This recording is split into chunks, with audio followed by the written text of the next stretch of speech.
Hi guys, നാട്ടിലാണുള്ളത്. വെക്കേഷനാണ്. പക്ഷേ ഇപ്രാവശ്യത്തെ vacation ഞാൻ അത്ര ഹാപ്പി ഒന്നുമല്ല.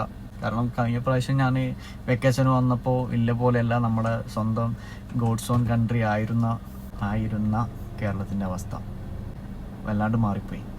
ഇവിടുത്തെ പുതിയ ചെക്കന്മാരൊക്കെ കാണുമ്പോൾ സത്യം പറഞ്ഞാൽ സംശയത്തിൻ്റെ കണ്ണിൽ കൂടിയാണ് ഞാൻ നോക്കുന്നത്.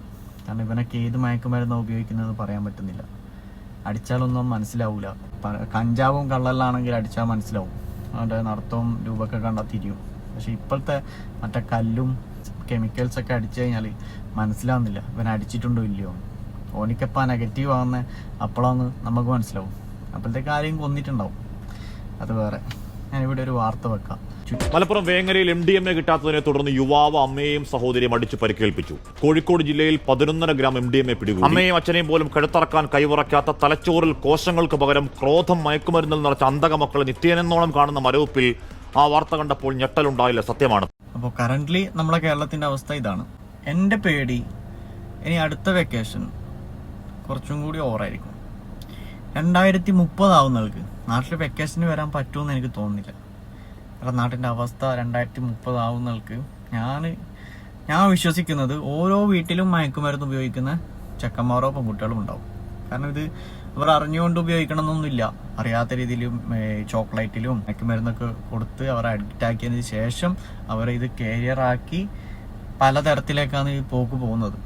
അതുകൊണ്ട് മാതാപിതാക്കളൊക്കെ ശ്രദ്ധിക്കുക. കുട്ടികളൊക്കെ ബാത്റൂമിലെല്ലാം കുറേ സമയം ഇരുന്ന് എന്തെങ്കിലും പരിപാടി ഒപ്പിക്കുന്നുണ്ടോ എന്നൊക്കെ നോക്കുക. അവരുടെ ചാറ്റിംഗ് ലിസ്റ്റ് നോക്കുക, ഇൻസ്റ്റാഗ്രാം നോക്കുക.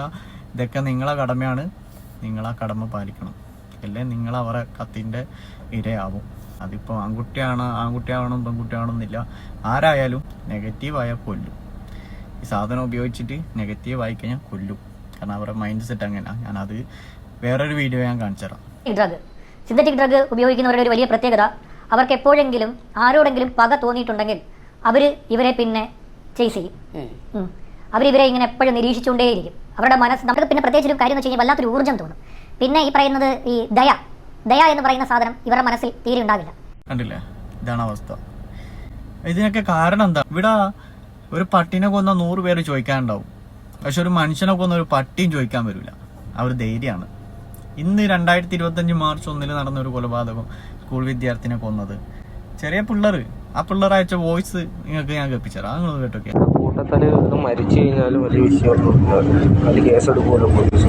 കൂളായിട്ട് അവൻ പറയുന്നത് ഊരിപ്പോകാം. എങ്ങനെ കിട്ടി ധൈര്യം?